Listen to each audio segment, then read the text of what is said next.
Oras damai Kristus bersama kita. Salam kawan-kawan semua, salam aku ucapkan dari kota Medan. Saya Anak Batak kembali hadir menemui kawan-kawan di sosial media ini.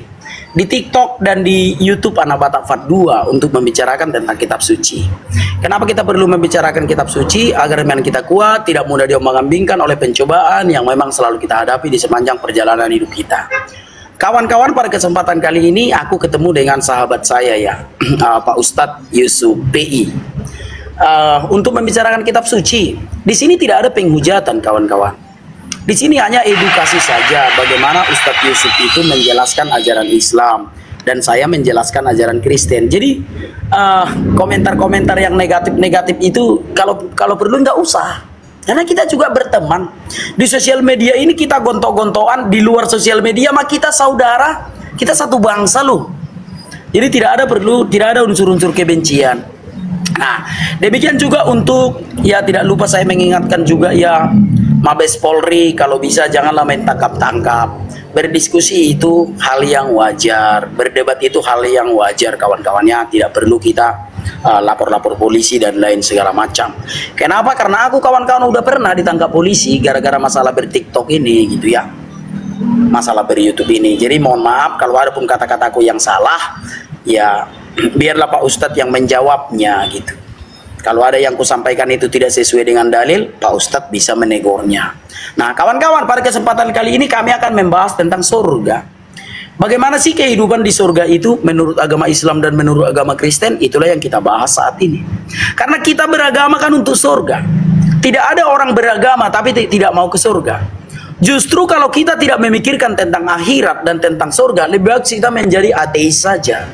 Ngapain beragama kalau kita tidak peduli dengan surga? Justru karena kita peduli dengan surga itulah makanya kita beragama. Jadi sebenarnya debat malam ini sangat menarik ya kawan-kawannya. Sangat menarik kalau kawan-kawan mau mengikutinya. Nah, kalau dari ajaran agama Kristen nanti saya akan menjelaskan menurut agama Kristen dan sesuai dengan isi Alkitab. Saya tidak akan menambahi dan tidak akan mengurangi.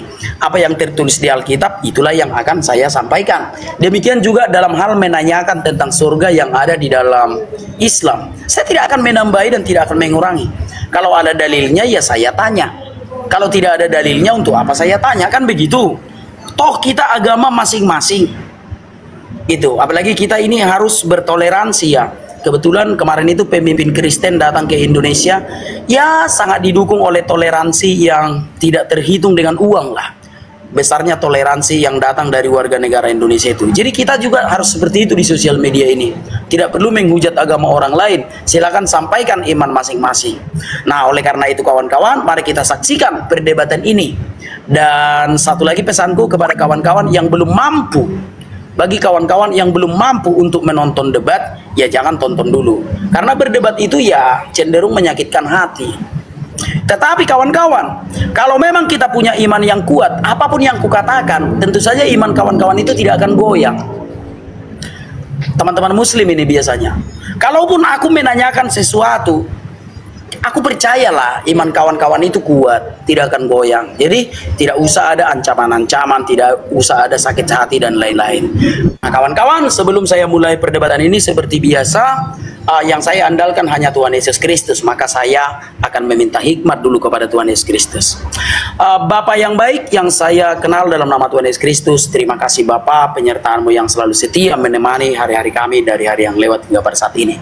Bapa, pada saat ini saya ingin berdiskusi lintas agama dengan Ustadz Yusuf PI.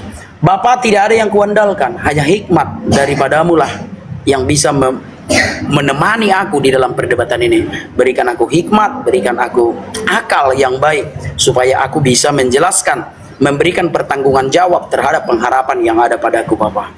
Terima kasih Bapa, dalam nama Yesus, haleluya, amin. Nah itu Pak Ustadz yang bisa aku sampaikan untuk pembukaan kali ini. Kita slow aja, jangan sampai kita menghujat Pak Ustadz. Ingat itu Pak Ustadz ya, jangan sampai menghujat. Sudahlah, kita berdamai saja Pak Ustadz ya. Jangan sampai menghujat. Kalau tidak ada dalilnya, nggak usah Pak Ustadz sampaikan. Kalau ada dalilnya, silahkan. Seperti itu. Baik, terima kasih Pak Ustadz. Itu saja yang bisa aku sampaikan untuk pembukaan ini. Silakan Pak Ustadz. Oke.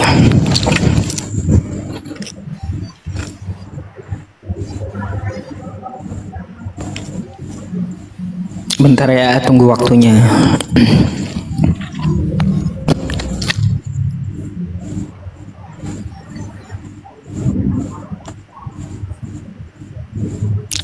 Kok lama kali? Oh, ya oke. Oke, assalamualaikum warahmatullahi wabarakatuh. Rabbi shrahli sadri wa yassirli amri wahlul 'uqdatam min lisani yafqahu qawli. Bapak Ibu semuanya, saudara-saudari muslim dan muslimah, malam ini kita akan berdiskusi dengan Rudi Simamora ya. Sebenarnya Rudi Simamora sudah dari kemarin ngajak saya, cuma saya nggak ada waktu gitu. Dan malam ini dia mengajak sebuah tema, yaitu tentang masalah surga dan neraka, baik di dalam agama Islam maupun di dalam kekristenan. Jadi di sini kita akan mempertanyakan dua hal itu kepada pihak kekristenan, dan kita akan menyampaikan apa yang ada di dalam agama Islam. Apapun dari pertanyaan Rudi Simamora, baik teman-teman Kristen ya, akan kita beritahu sesuai dengan dalil dan sesuai dengan pelajaran yang ada di dalam agama Islam tentang masalah surga dan neraka. Bapak Ibu semuanya, surga adalah balasan oleh Allah Subhanahu wa taala bagi orang yang beriman. Kita masuk surga itu karena rahmat dari Allah Subhanahu wa taala dan karena kita bertakwa kepada Allah sehingga mendatangkan rahmat dari Allah Subhanahu wa taala. Maka dari itu jangan berputus asa terhadap rahmat Allah. Fabima rahmatim minallahi lintalahum. Jadi jangan pernah putus asa atas rahmat Allah, karena Allah Subhanahu wa taala di dalam banyak ayat menjanjikan kepada orang yang beriman ya, kepada orang yang beriman surga seluas langit dan bumi. Itu hanya sedetil, secuil yang kita lakukan dalam beriman dan melaksanakan kebaikan atau amal soleh. Itu tertera di mana? Tertera di dalam Quran surah Al-Baqarah ayat 133, Ali Imran ayat 133 dan 134. Wasari'u ila maghfiratin mir rabbikum wa jannatin 'arduhas samawati wal ardu u'iddat lil muttaqin. Bersegeralah kepada ampunan Tuhanmu, kepada ampunan Allah Subhanahu wa taala. Allah membalas orang beriman yang meminta ampun, yang bertaubat dengan surga seluas langit dan bumi. Jadi ya, jangan sampai kita itu gara-gara ada mengetuk rumah lalu jual agama, murtad dengan domi, itu iman setipis tisu gitu ya, setipis tisu. Maka dari itu kita itu harus sesuai dengan apa yang diperintahkan, yaitu harus bertakwa dengan sebenar-benarnya takwa. Ya ayyuhalladzina amanu taqullaha haqqa tuqatih wa la tamutunna illa wa antum muslimun.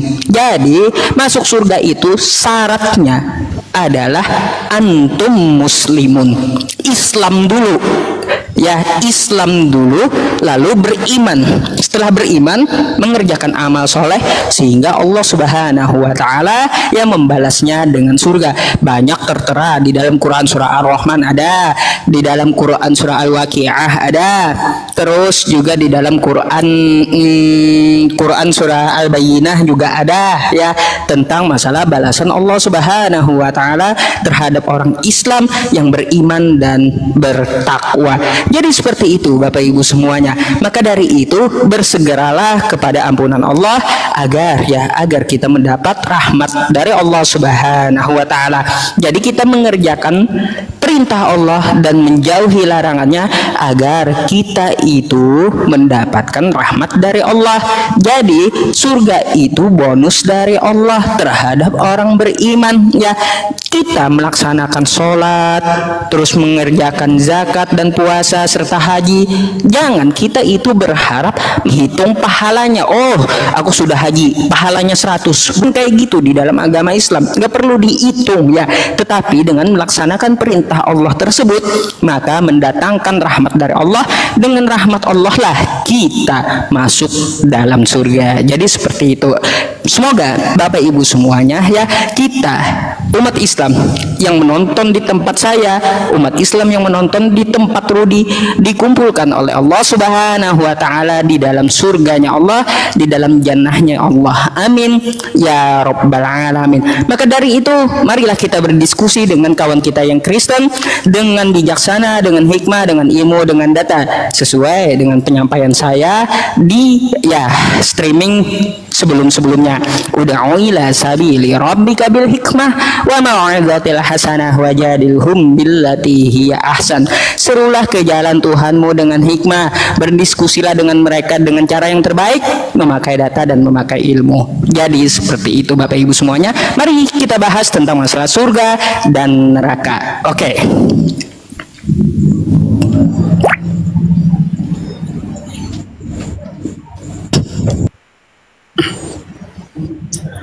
Oke, Pak Ustadz, siapa lebih dulu? Oke, saya lebih dulu. Oke, baik. Ya, surga, ya kita akui itu bahwa surga yang ada di dalam Kristen itu berbeda dengan surga yang ada di dalam Islam. Berbeda, tetapi namanya sama. Surganya Islam ada, surganya Kristen juga ada, namanya sama-sama surga. Makanya kawan-kawan jangan pernah kawan-kawan berpikir kalau surga Islam dengan surga Kristen itu berbeda, sama. Jangan pernah memikirkan itu. Surga Kristen dengan surganya Islam berbeda. Kenapa? Saya kan sudah mempelajarinya.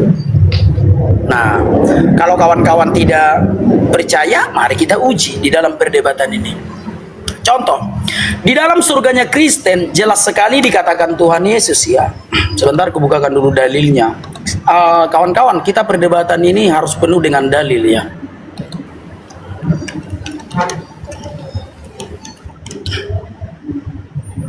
Sekarang saya bacakan dulu dalilnya di dalam Matius 22 ayat 29. Ini mengenai tentang surga yang diajarkan Kristen ya. Ingat, kita saling menghormati aja. Matius 22 ayat 29, Yesus menjawab mereka, "Kamu sesat sebab kamu tidak mengerti kitab suci maupun kuasa Allah. Karena pada waktu kebangkitan orang tidak kawin dan tidak dikawinkan, melainkan hidup seperti malaikat di surga." Itu iman Kristen. Nah, jadi kalau di surga kami Kristen itu tidak ada kawin-mawin. Itu fix. Tapi anak Batak ada perjamuan kawin anak domba. Di situ kita menyatu dengan Allah. Itu makna dari perjamuan kawin anak domba itu. Bukan kita kawin dengan domba, bukan. Tetapi kita akan menyatu dengan Allah. Itulah perjamuan kawin anak domba. Artinya kalau kawin mawin dapat cewek yang cantik yang sebaya ya. Kalau di dalam Al-Quran dikatakan cewek cantik yang montok dan sebaya. Itu tidak ada hal-hal yang demikian di dalam surganya Kristen.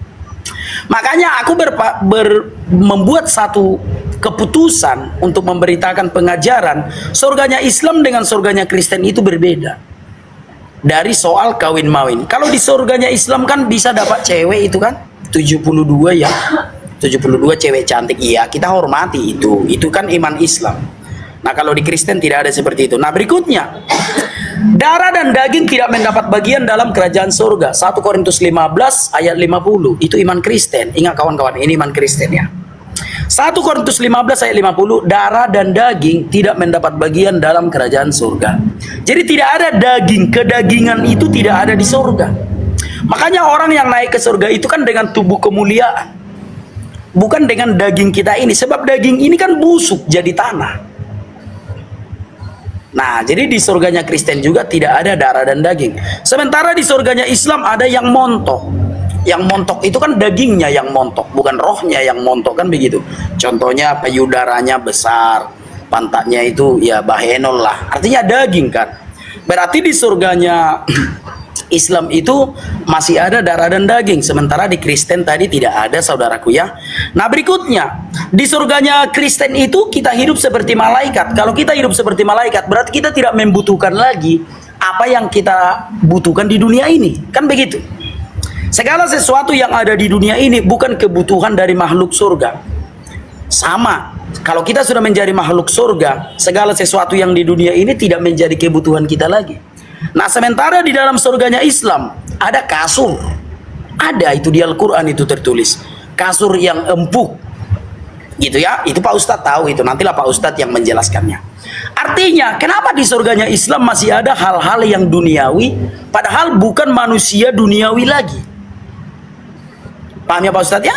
Kenapa kita membutuhkan hal-hal yang duniawi di dunia ini? Karena kita masih manusia duniawi. Kita masih darah dan daging, ahlinya makhluk dunia.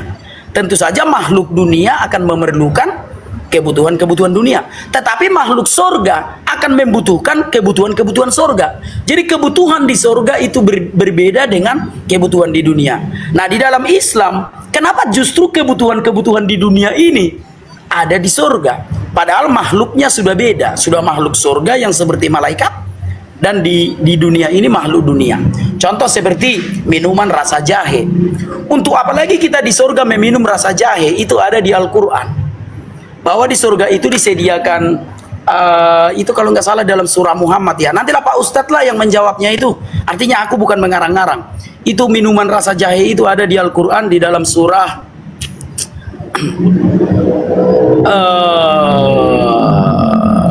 Al-Insan, maaf. Surah Al-Insan ayat 17 dan 18 bahwa di surga itu ada minuman rasa jahe.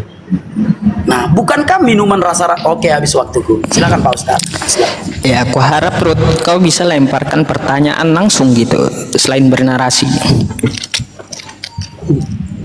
Suara saya ada ya? Ada.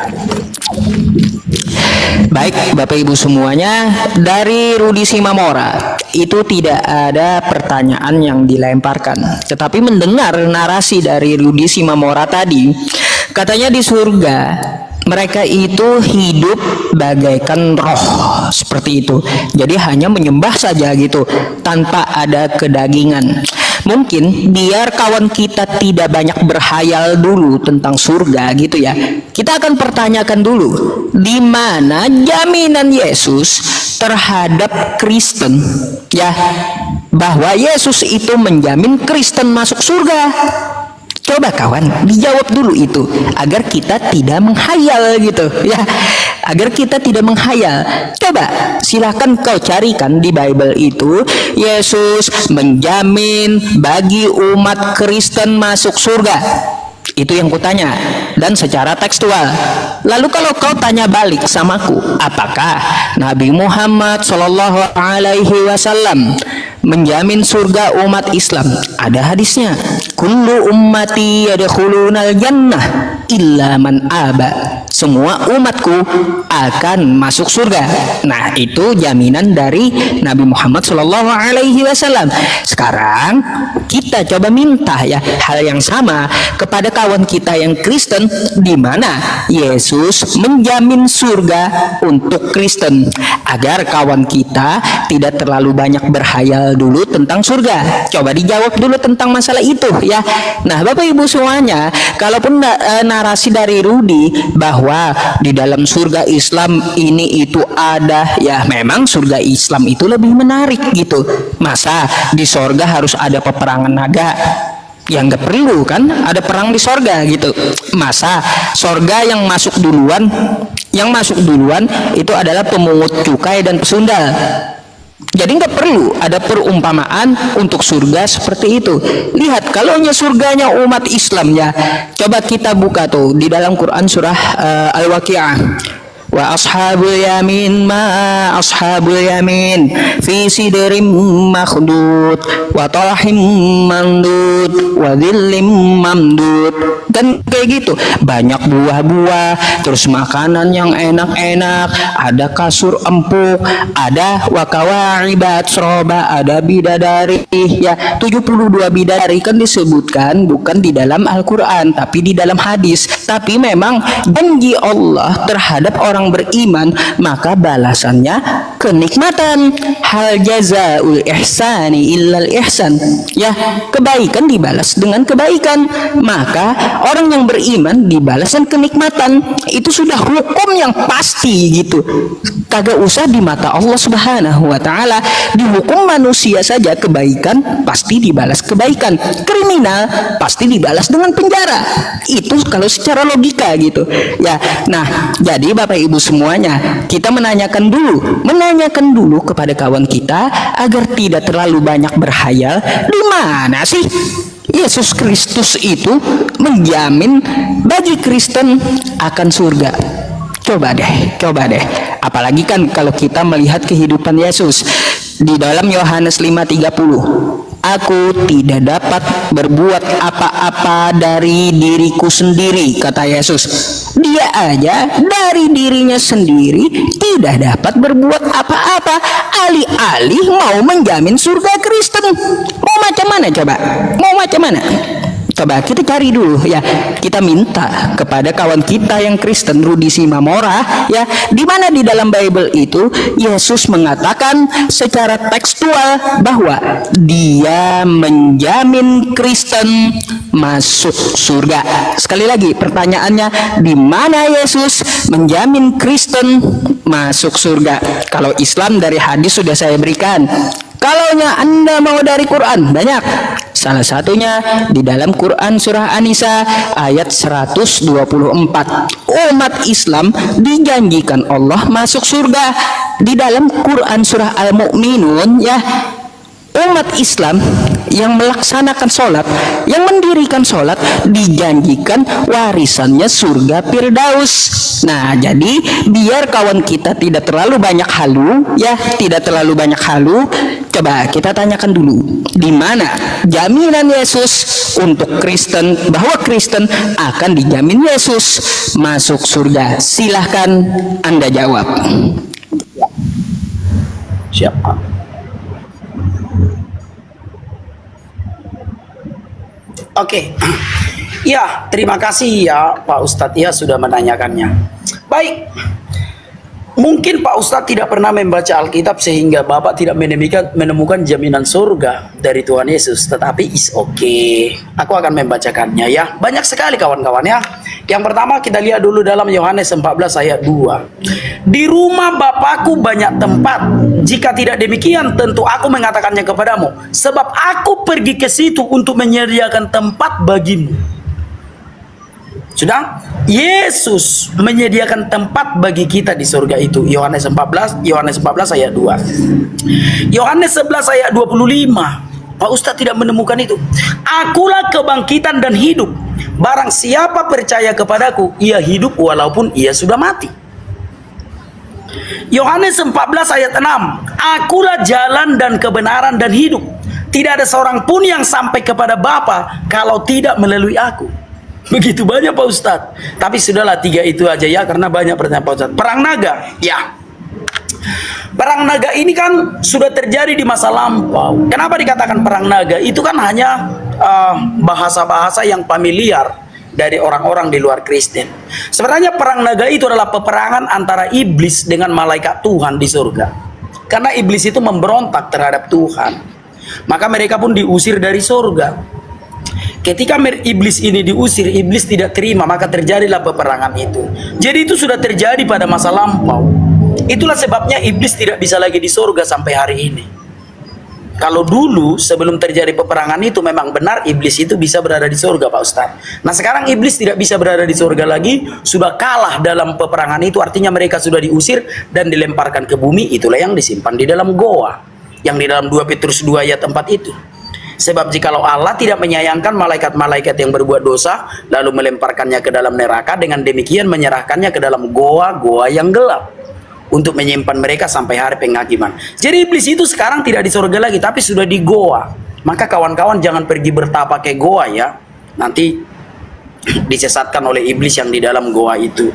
Nah, itu tentang perang naga. Oke, Yesus tidak bisa berbuat apa-apa dari dirinya sendiri, benar? Kalau Yesus bisa berbuat apa-apa dari dirinya sendiri, berarti Tuhan ada 2 dong. Ada Bapa dan ada Yesus. Justru karena Yesus tidak bisa berbuat apa-apa dari dirinya sendiri, maka Tuhan itu cuma satu. Apa yang dilakukan Yesus, Bapa lah yang melakukannya. Apa yang dilakukan Bapa, Yesus lah yang melakukannya. Karena Yesus dan Bapa itu satu dan satu kehendak. Makanya kalau Yesus mau berbuat apa-apa dari dirinya sendiri tanpa Bapa, nggak bisa. Sama juga Bapa juga demikian. Bapa tidak bisa menciptakan apapun tanpa Yesus. Yohanes 10 ayat 30, aku dan Bapa adalah satu, itu kata Yesus. Bapa itu Allah yang tidak terlihat, Yesus itu wujudnya. Jadi tidak punya kehendak masing-masing Pak Ustadz. Gitu ya, baik. Oke, udah aku jawab tadi ya. Nah, lalu Bapak mengatakan tadi bahwa Islam menjamin masuk surga. Apalagi kalau kita melihat orang-orang yang familiar sekarang ya, yang viral-viral itu bersyafaat kepada Nabi. Justru Nabi Muhammad sampai sekarang masih di kuburan. Kan belum di surga Nabi Muhammad. Sedangkan Muhammad aja sampai sekarang belum di surga, bagaimana dia menjaminmu? Justru kau kan mendoakan dia, mengirimkan syafaat. Paham ya? Jadi jangan cuma janji-janjilah. Apakah sudah ada orang Islam yang ada di surga? Enggak ada. Nabi Muhammad pun masih ada di alam kubur. Coba tunjukkan satu dalil Muhammad itu sudah berada di surga. Tentu saja tidak ada. Belum ada orang Islam yang ada di surga, termasuk Muhammad. Nah, kalau kau mengatakan Muhammad menjamin ke surga, orang tuanya aja masuk neraka. Bagaimana dengan kau, Pak Ustadz? Sedangkan orang tuanya Muhammad aja masuk neraka. Di mana dalilnya? Di dalam hadis riwayat Muslim. Salah satu sahabat bertanya, "Wahai Rasulullah, di manakah kini ayahku?" Nabi Muhammad SAW menjawab, "Di neraka." Ketika orang itu berpaling untuk pergi, Nabi Muhammad SAW memanggilnya lalu berkata, "Sungguh ayahku dan ayahmu berada di dalam neraka." Hadis riwayat Muslim. Nah, kalau ayahnya sendiri pun tak bisa ditolongnya, bagaimana dia mau menolongmu? Atau kalau dia sendiri pun sampai sekarang masih di kuburan, gitu loh. Kalau Muhammad sendiri sampai sekarang belum di surga, bagaimana kau mempercayai janji-janjinya? Nah, berbeda dengan Yesus. Yesus dari surga dan sekarang Yesus di surga. Dan sudah banyak orang Kristen di surga. Wahyu 7 ayat 9 itu. Artinya barulah kita percayai ketika dia memang sudah berada di surga. Kalau masih di kuburan, bagaimana mau mempercayainya? Itu Pak Ustadz. Silakan Pak Ustadz.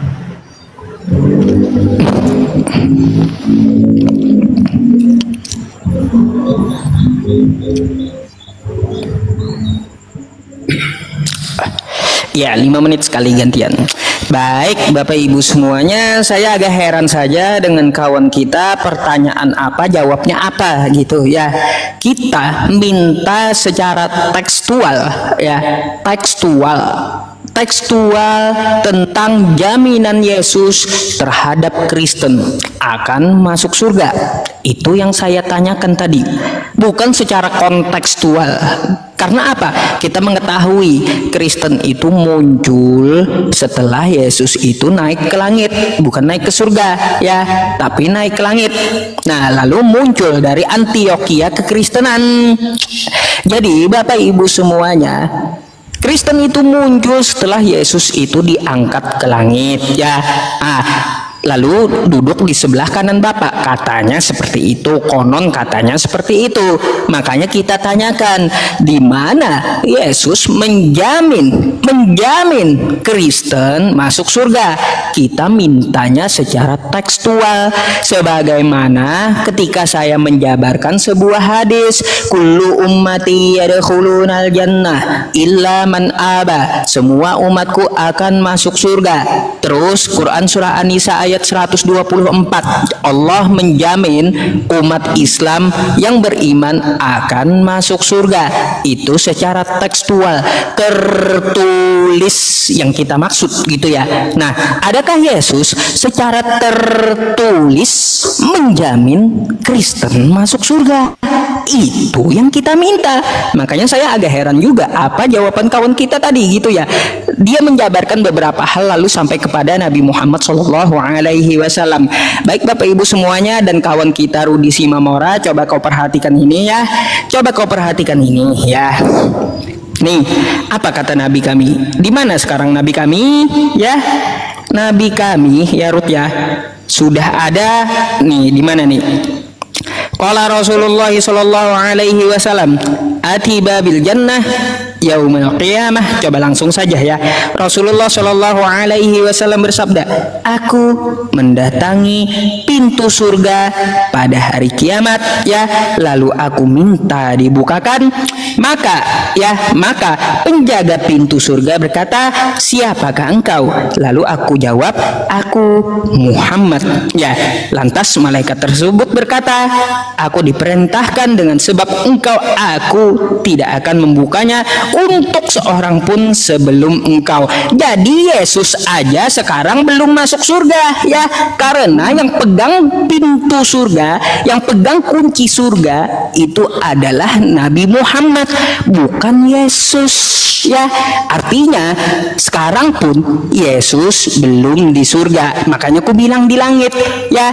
Yesus pun minta bukakan dengan Nabi Muhammad. Nah, tuh Ruth ya, yang pegang kuncinya adalah Nabi Muhammad.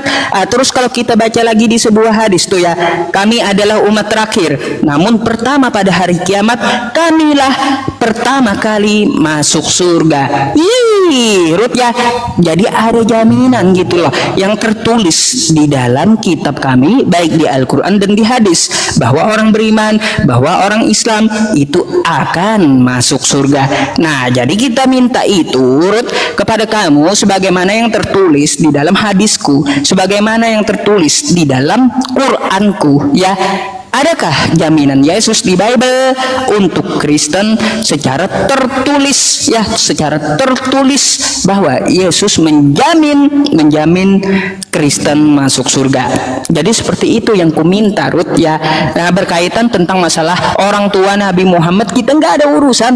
Yang jamin itu adalah Tuhan semesta alam untuk umat Islamnya, bukan cuma nabinya, tapi Tuhan semesta alam pun juga menjamin umat Islam akan masuk surga dan menyelamatkannya dari neraka. Quran surah Maryam ayat 72, "Tsumma nunajjil ladzina taqaw," dan Allah akan menyelamatkan orang Islam. "Wa nazaruz zalimina fiha jithiya," dan membiarkan orang Kristen di dalam neraka dalam keadaan berlutut. Nah, tuh dalilnya ya, orang Kristen masuk neraka ada di Quran rupanya secara penafsiran. Nah, jadi kayak gitu Ruth. Jadi ya, aku hanya menjabarkan apa yang ada di dalam Quranku. Jangan tersinggung gitu. Itu bukan sebuah hinaan, tetapi agar otak kita berpikir, oh ternyata bahwa di dalam kitabnya umat Islam itu dijamin masuk surga. Jadi seperti itu. Oke. Ya apa-apa, enggak apa-apa. Ya apa-apa. Oke. Nah, kawan-kawan, justru tadi dalil yang Pak Ustadz bukakan itu memperkuat argumenku. Aku tidak pernah menyangkal kalau nanti setelah kiamat orang Islam masuk surga, nggak pernah kusangkal itu. Sama seperti dalil yang Pak Ustadz bukakan itu. Berarti sekarang Muhammad masih di kuburan kan? Kalau di dalam hadis itu dikatakan tadi bahwa Muhammad itu kan mendatangi pintu surga pada hari kiamat kan? Nah, kalau kiamat 10 tahun lagi, kalau kiamat 1000 tahun lagi, berarti sekarang kan Muhammad masih di kuburan kan? Iya dong. Supaya terang benderang diskusi kita. Kan Pak Ustadz tadi membuka dalilnya. Muhammad mendatangi pintu surga itu pada hari kiamat. Sekarang kan belum kiamat. Berarti Muhammad masih di kuburan sampai sekarang. Biar terang benderang Pak Ustadz. Kan Pak Ustadz yang buka dalilnya. Muhammad mendatangi pintu surga pada hari kiamat.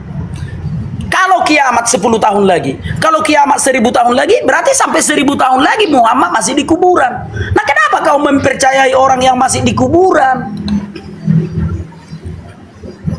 Gitu loh. Aku nggak menyangkal imanmu nanti pada hari kiamat kau masuk surga, nggak kusangkal itu. Tapi sekarang kan belum ada orang Islam di surga. Muhammad saja sekarang masih di kuburan. Nanti mendatangi pintu surga kalau sudah kiamat. Benar ya Pak Ustadz ya? Ini nggak menghujat loh. Dalilnya tadi Pak Ustadz yang buka. Muhammad mendatangi pintu surga pada hari kiamat. Sekarang kan belum kiamat. Berarti Muhammad masih almarhum di kuburan. Kayak mana mau menjamin orang masuk surga, dia sendiri sampai sekarang masih di kuburan. Kan begitu. Nah, bagaimana dengan orang Kristen? Baca Wahyu 7 ayat 9. Ya, sekumpulan orang yang tidak terhitung banyaknya dari segala bangsa dan suku dan kaum dan bahasa sudah di sorga. Wahyu 7 ayat 9. Nah, Yesus sudah di sorga.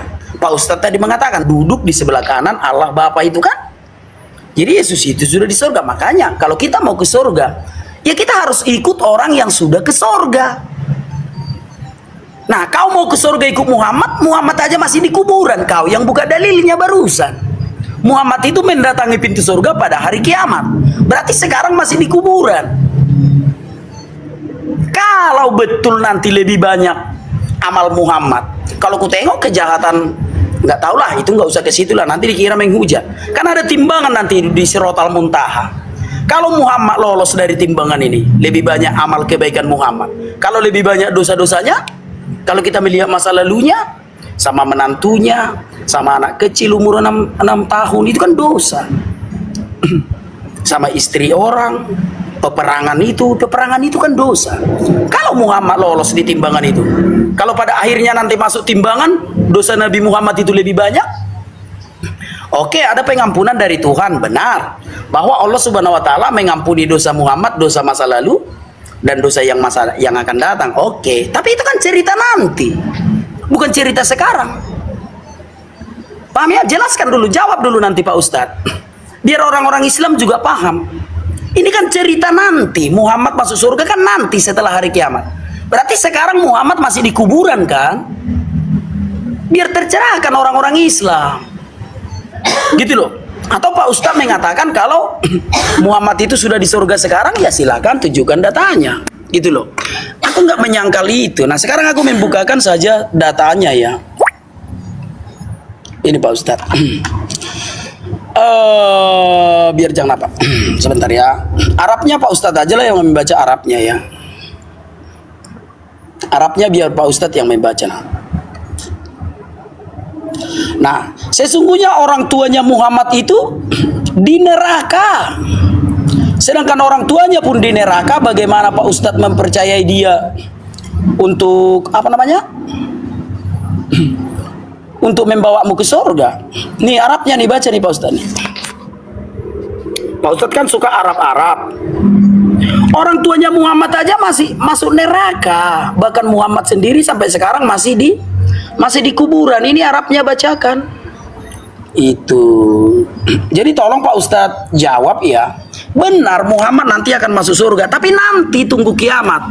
Berarti sekarang dia masih di kuburan. Nah kalau yang masih di kuburan kalian ikuti, kapan selamatnya gitu loh. Silakan Pak Ustadz. Silakan Pak Ustadz.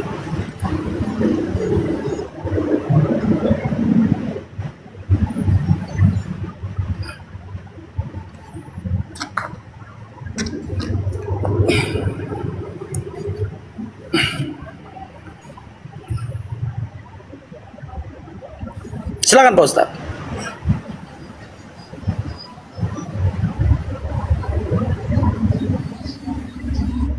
Mic-nya Pak Ustadz. Pak Ustadz, mic-nya mati Pak Ustadz. Mic-nya mati Pak Ustadz. Mic-nya mati.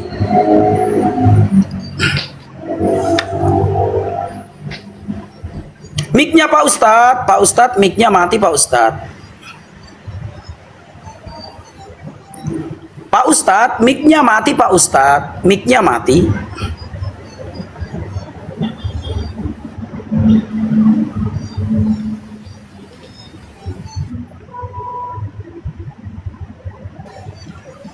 Pak Ustadz, mic-nya mati.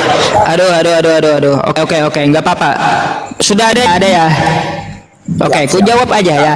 Di manakah Nabi Muhammad sekarang? Baik Bapak Ibu semuanya, kalau kita membuka ya di dalam Al-Qur'an kita dan beberapa hadis ya, dapat kita lihat di sini ya Bapak Ibu ya, bahwa orang yang beriman, dan jangan sekali-sekali kamu mengira bahwa orang-orang yang gugur di jalan Allah itu mati. Sebenarnya mereka itu hidup di sisi Tuhannya, mendapat rezeki ya. Jadi di mana Nabi Muhammad? Di sisi Tuhan ya, kamu bisa baca ya nih di dalam Quran surah Ali Imran ayat 170 pun, mereka bergembira dengan karunia yang diberikan Allah kepadanya dan bergirang hati terhadap orang yang masih tinggal di belakang yang belum menyusul mereka. Jadi Ruth ya, Nabi Muhammad hidup di sisi Tuhannya ya, di sisi Tuhannya. Ruth, kalau kau baca kitabmu ya, kalau kau baca kitabmu, Yesus itu bukan naik ke surga, tapi kalau bahasa Yunaninya itu oranos atau langit gitu, langit. Nah, jadi kayak gitu. Sudah ku jawab ya, di mana Nabi Muhammad? Di sisi Tuhannya. Sebelum Rasul kami wafat pun, beliau mengucapkan di mana? Rafiqul A'la, tempat yang paling tinggi. Nah, jadi kayak gitu ya. Tuh jawaban beserta dengan dalilnya. Nabi kami hidup di sisi Tuhannya sekarang. Memang jasadnya di Mekah ya, jasadnya di Mekah, tapi dia hidup dengan ruhnya di sisi Tuhannya beserta dalil di dalam Al-Quran. Baik Bapak Ibu semuanya dan Rudi Simamora ya, karena tadi saya kehilangan waktu 1 menit ya Bapak Ibu. Begini ya, kita agar tidak berkutat dengan pertanyaan kita, karena secara tekstual tidak ada juga Yesus menjamin Kristen masuk surga ya. Tapi kata Rudi, di situ dikatakan Yesus udah duluan naik ke surga padahal ke langit, yang bahasanya itu oranos, bahasa Yunaninya, bukan Parades gitu ya. Nah, jadi dapat kita lanjutkan saja ke dalam masalah surga yang disinggung oleh Rudi Simamora tadi ya. Di dalam perkataan Rudi Simamora yang saya temukan tadi, katanya di surga itu ada kawin mawin ya. Padahal di kitabnya Rudi Simamora sendiri ada kawin mawin ya. Coba kalau kita lihat ya, Yesus itu setelah disalib, dia kan pakai jasad tuh ya, makan ikan goreng, lalu naik beserta jasad. Coba Anda buka di dalam Wahyu 19 di nomor 7. Di situ ada perkawinan anak domba. Yesus pun menikah, Yesus menikah ya di dalam Wahyu 19 ayat 7 gitu ya. Coba saya bukakan saja, nanti dikiranya Yesus kagak kawin. Yesus kawin di surga kawan ya. Nih coba nih kau silahkan buka dan baca ya. Di sini ya dapat kita lihat ya, Yesus itu kawin di surga ya. Marilah kita bersukacita ya, marilah kita bersukacita dan bersorak-sorai dan memuliakan Dia, karena hari perkawinan anak domba telah tiba dan pengantinnya telah siap sedia. Jadi di sini anak domba adalah Yesus, anaknya gede ya, anak domba yang dimaksud itu Yesus. Dia kawin di surga dan jadi pengantin. Paling alasannya itu pengantinnya adalah kami umat Kristen. Emangnya umat Kristen itu cuma perempuan? Kagak. Umat Kristen itu perempuan dan laki-laki. Mustahil ya, mustahil Yesus kawini laki-laki. Jadi kayak gitu. Nah di surgamu coba jelaskan, ada kawin mawin dan Yesus kawin dengan jasadnya. Silahkan. Ngawur katanya saya. Siap. Ya, kawan-kawan, itu sudah menjadi tanggung jawabku untuk menjelaskannya ya. Jadi ada di surga itu perjamuan kawin anak domba itu ada. Jadi kawin di situ jangan pikirkan selangkangan. Maka kawan-kawan berbicara tentang iman, jauh-jauh dari selangkangan. Kawin di situ artinya menyatu. Israel adalah mempelai wanita, Yesus adalah mempelai pria. Jadi umat Allah itu mempelai wanita, Yesus itu mempelai pria. Jadi kawin di situ artinya menyatu dengan Allah. Bukan masalah selangkangan, maka di pikiran jangan cuma selangkangan saja. Siapapun Pak Ustadz tanya, tetapi itu jawabannya. Perjamuan kawin anak domba itu artinya kita menyatu dengan Allah.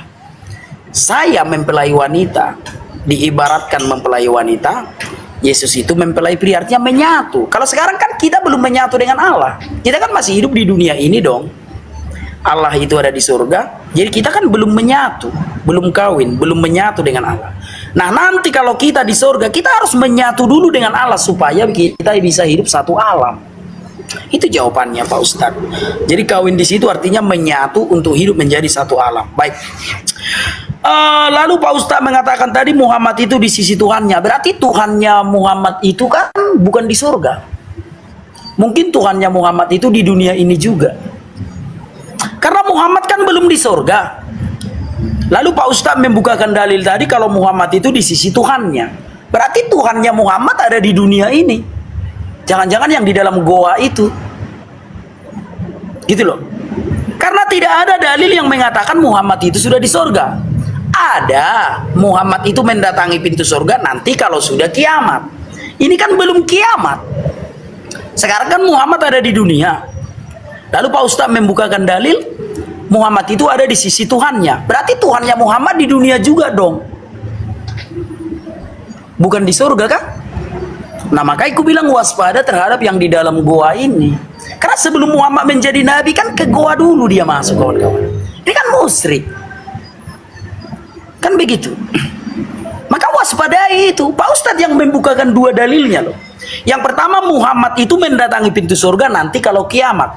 Sekarang belum kiamat, berarti Muhammad masih di dunia, benar kan? Nanti kalau kiamat dia mendatangi pintu surga. Lalu Pak Ustadz membukakan dalil lagi, Muhammad itu di sisi Tuhannya, berarti Tuhannya di dunia dong. Itu loh logikanya. Nah, berikutnya mengenai tentang kawin-mawin di surga, Bapak tidak usah cari remis. Nggak bisa main catur, bisa remis. Tapi kalau membahas agama Kristen dan Islam tidak bisa remis.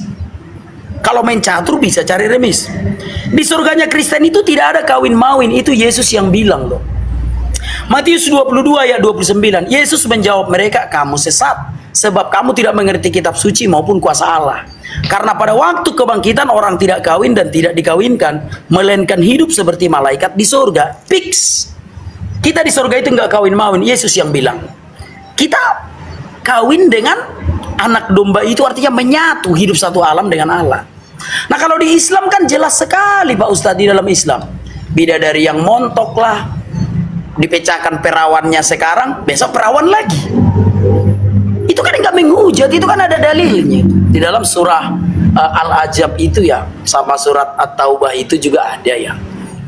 Perempuan yang sebaya, perawan, dipecahkan perawannya sekarang. Maka aku bilang ajaran Islam ini nggak jauh-jauh dari selangkangan. Maka udah banyak korbannya itu. Kawan-kawan harus sadar, sudah banyak korban surganya Islam ini di dunia. Kalau ledakkan bom di sana, masuk surga, diinterogasi sama polisi Densus 88 itu. Ya ini karena perintah Allah. Ya oknum, benar oknum. Artinya udah banyak korban dong akibat janji-janji surga bidadari ini.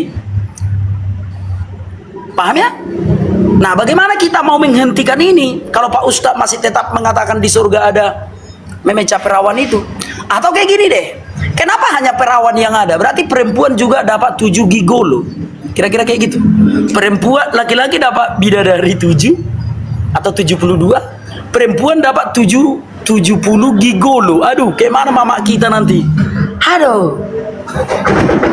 Maka sering kukatakan ini ajaran Islam ini nggak jauh-jauh dari selangkangan.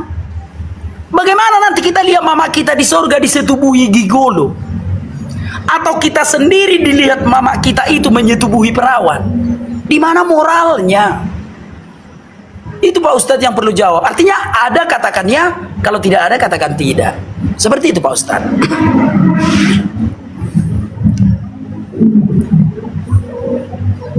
Oke.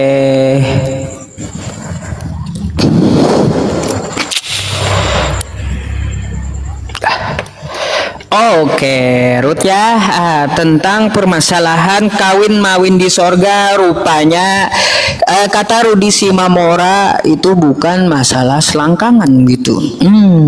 Baik.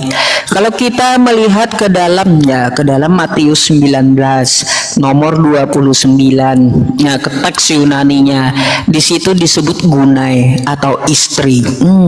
Di surga Yesus menjanjikan 100 istri. Jadi istri itu buat apa gitu ya di surga itu ya? Heran saya gitu. Heran. Gunanya istri di surga itu apa? Kan kita udah tahu ya, istri itu untuk apa? Kan kayak gitu.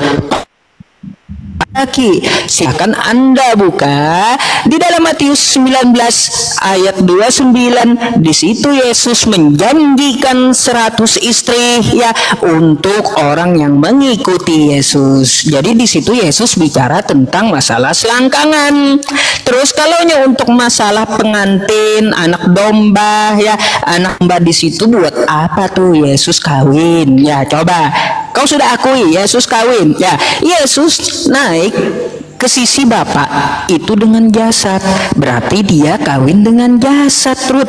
Ya, kawin dengan jasad.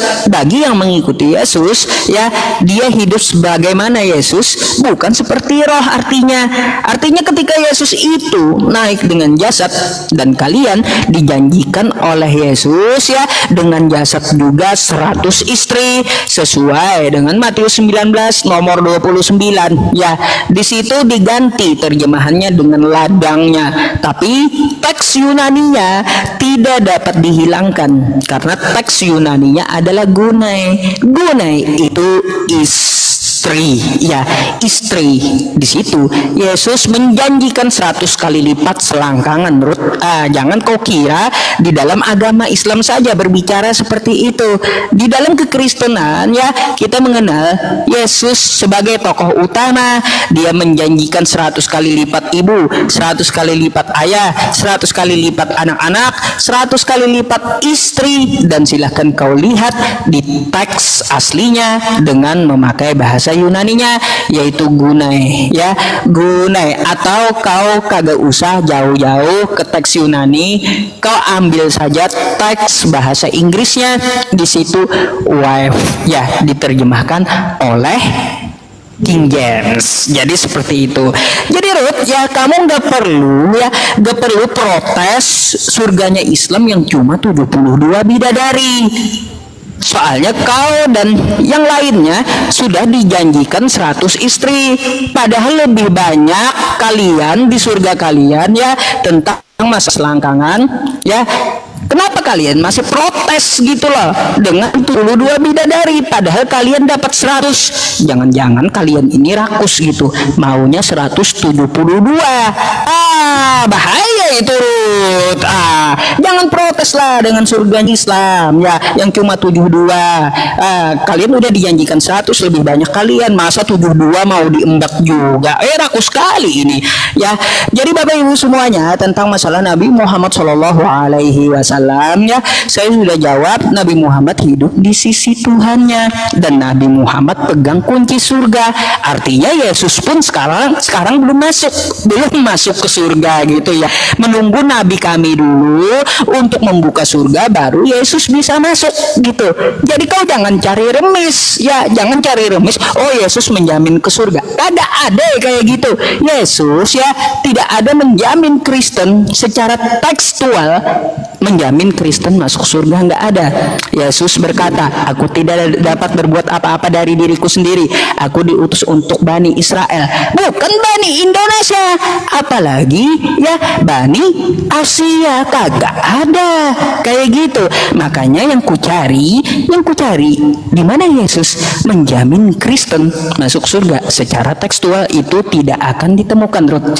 Silakan kau buka, ya, kau cermati untuk apa tuh Matius 19:29 yang dijanjikan Yesus 100 kali lipat istri. Nah, coba pikir, ya, istri di surga buat apa itu? Coba kau pikir dulu dah kayak gitu sebelum menyerang surganya umat Islam, ya. Baik, ya, Bapak Ibu semuanya, itu datanya. Coba saya pengen dengar dulu bantahan dari Rudi Simamora. 100 istri, kawan.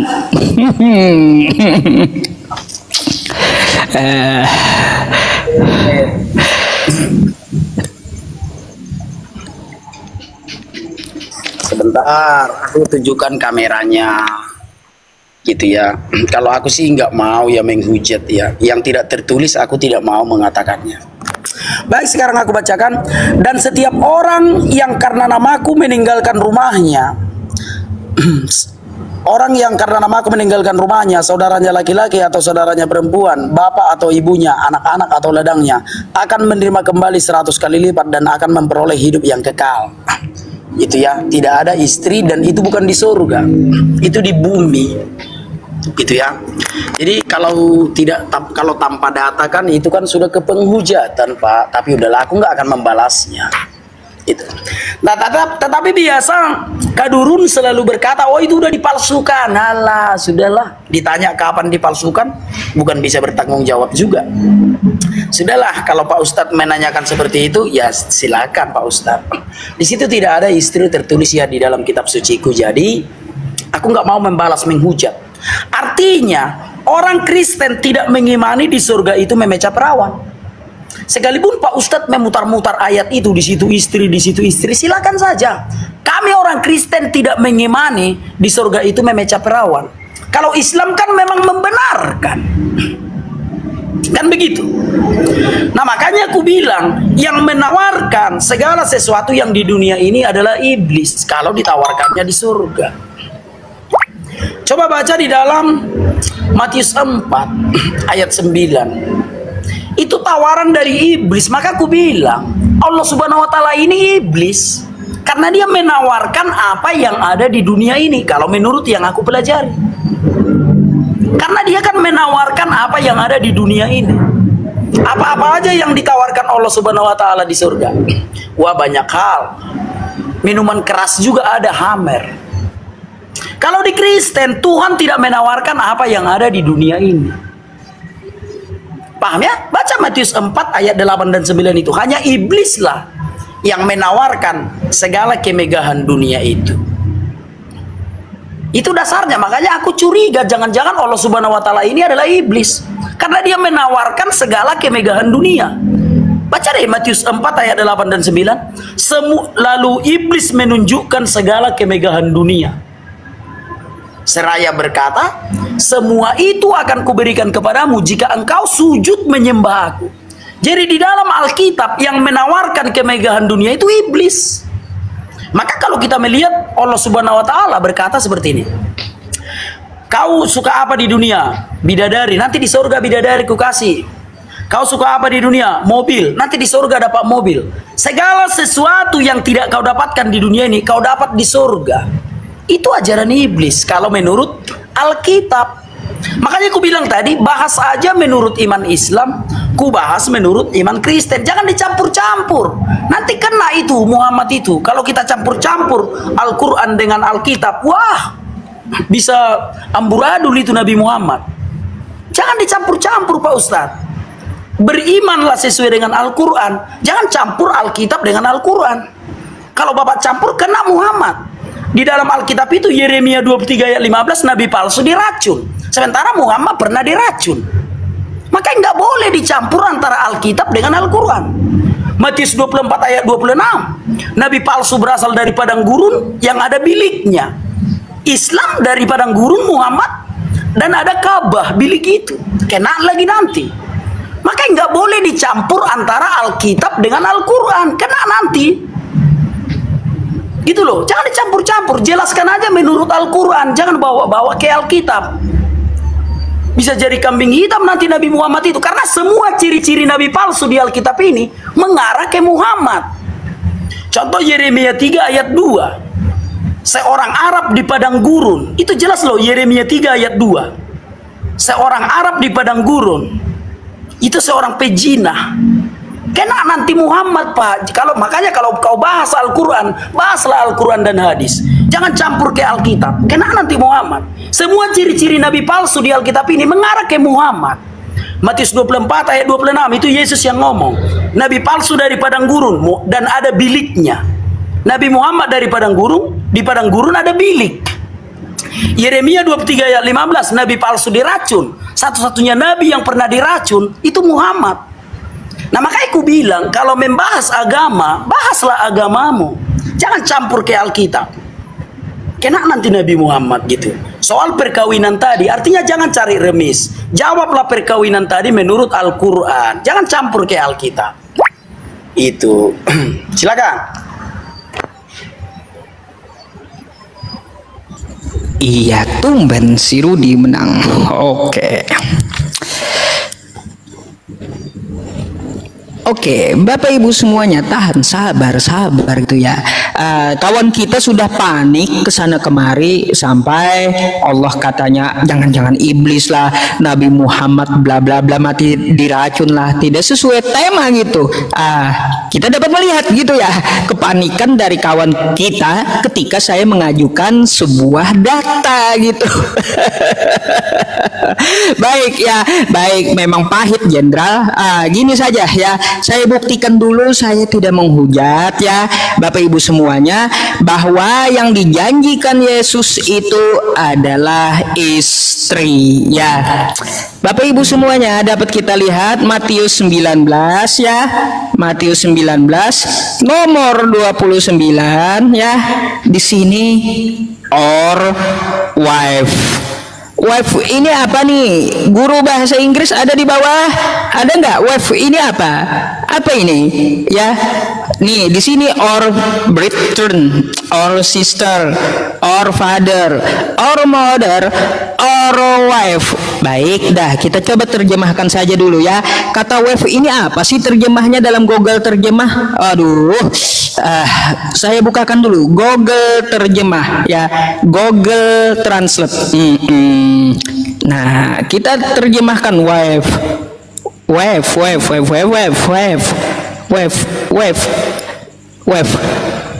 Oh, istri rupanya. Jadi di sini Yesus janjikan asik-asik, istri 100, ibu 100, terus saudara 100. Yang kata Rudi kan, yang menjanjikan kenikmatan-kenikmatan itu adalah iblis. Jangan-jangan Yesus yang iblis, Rud. Dia janjikan macam-macam nih. Makanya kau jangan ke agama Islam gitu, coba yang ku sampaikan kau bahas gitu ya. Di sini Yesus menjanjikan 100 istri, Yesus kawin di surga. Yesus juga mengatakan bahwa di surga itu akan makan minum satu meja dengan Abraham dan Yakub gitu ya. Aku di sini ya Ruth ya pakai data gitu. Wife ini istri, dan aku ambil terjemahan, memakai terjemahan King James ya, dan memakai teks asli ya, teks asli dari Yunani yaitu gunai or wife. Tapi kalau kita lihat terjemahan baru, dikutuk ini terjemahan baru, diubah atau ladangnya. Nggak nyambung. Jadi kayak gitu ya. Jadi Ruth di sini ya, Rudi, kau perhatikan, dan setiap orang yang karena namaku, kata Yesus, meninggalkan rumahnya, saudaranya laki-laki atau saudaranya perempuan, bapak ibunya, anak-anak atau istrinya ya, atau istrinya sesuai bahasa Inggris dan bahasa aslinya, akan menerima kembali 100 kali lipat dan akan memperoleh hidup yang kekal. Wah, ini enak yang dijanjikan oleh Yesus, Ruth. Jangan-jangan kata kamu yang janjiin enak-enak itu iblis. Mau macam mana, Ruth? Saya bukan balik menghujat gitu ya, tapi saya pemakai data gitu Bapak Ibu semuanya ya. Jadi memakai data. Nah, di Matius 19 nomor 29, Ruth, perlu kamu ketahui bahwa kata istri itu dihilangkan dari terjemahan baru LAI gitu. Itu data. Ya, aku bukan menghujat, jangan kamu kira aku menghujat gitu. Itu yang dikatakan dan dijanjikan oleh Yesus itu sendiri. Ya, ku akui di dalam surgaku ya banyak buah-buahan, terus ada kasur yang empuk, ada bidadari, terus ada makan-makan, ada kawin-mawin, karena itu memang dilakukan oleh Yesus. Kawin-mawin sesuai Wahyu 19 nomor 7, terus kenikmatan-kenikmatan Matius 19 nomor 29, terus makan-makan yang dijanjikan Yesus Matius 8 ayat 11. Ya, itu semua dilakukan oleh Yesus. Jadi gambaran surga menurut Yesus seperti gambaran surganya umat Islam. Lalu dari mana? Di surga kamu cuma hidup dengan roh, kagak pakai jasad, cuma menyembah. Buat apa kita taat di dunia ini kalau cuma di surga hidup kagak ada jasad, terus menyembah-nyembah dengan roh? Cuma Yesus yang punya jasad rupanya. Kalian yang Kristen kagak ada jasad, menurut kalian kayak gitu. Aneh, Ruth. Nah, sekarang aku mau tanya Ruth sama kamu. Matius 8 nomor 11, di situ dijanjikan Yesus makan-makan.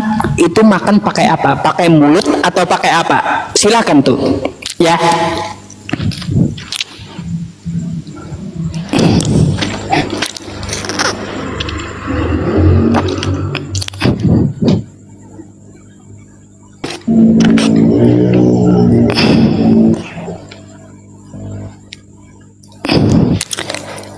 Waktunya, Ruth, waktunya belum ini kah? Belum muncul kah?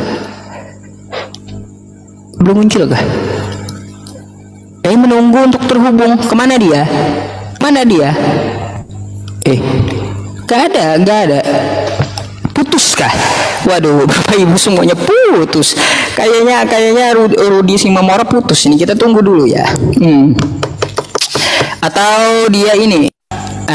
Kayaknya dia kena report itu, kayaknya ya. Atau ketar-ketir kabur. Mungkin dia ketar-ketir kabur ya.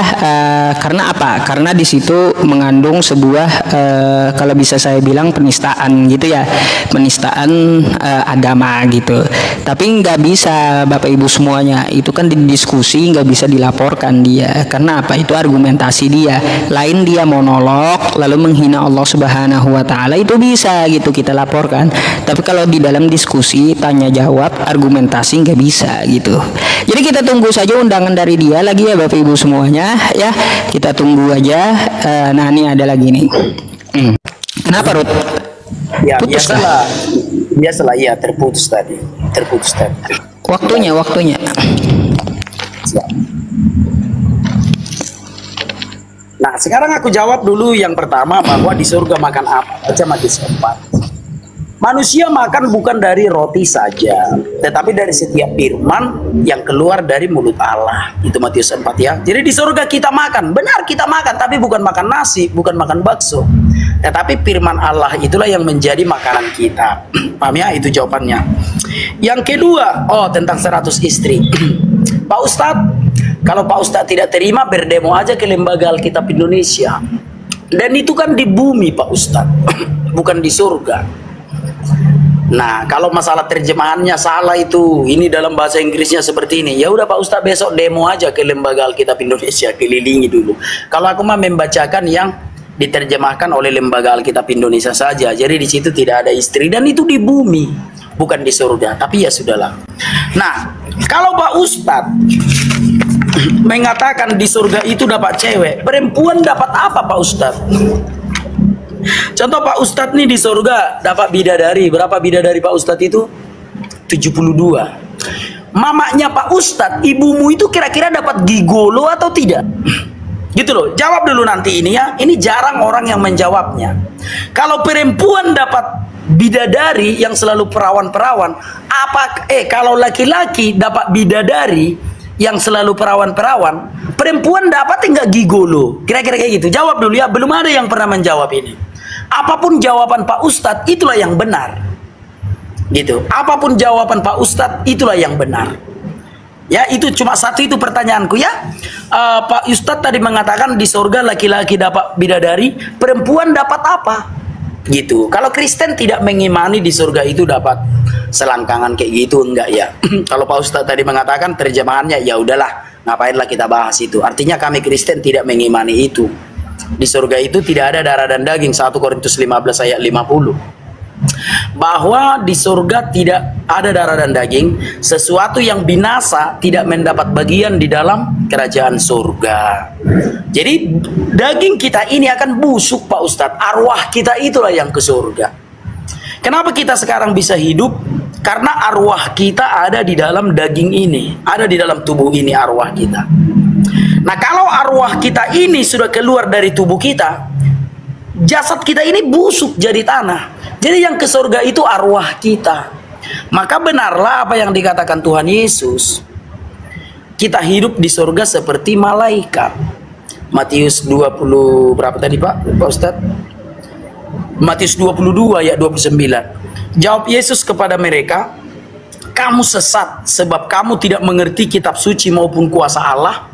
Karena pada waktu kebangkitan orang tidak kawin dan tidak dikawinkan. Itu Yesus yang ngomong. Pada waktu kebangkitan orang tidak kawin dan tidak dikawinkan, melainkan hidup seperti malaikat di surga. Melainkan hidup seperti malaikat di surga. Itu Yesus yang bilang, dan itulah iman Kristen Pak Ustadz. Kalau Pak Ustadz tadi mengatakan, oh bahasa Inggris wife, bahasa ini, ya udahlah, apain pun kulawan nggak ada gunanya. Yang jelas aku sudah menjawab dari segi iman Kristen, di surga itu tidak ada kawin mawin. Paham ya Pak Ustadz ya? Nah berikutnya,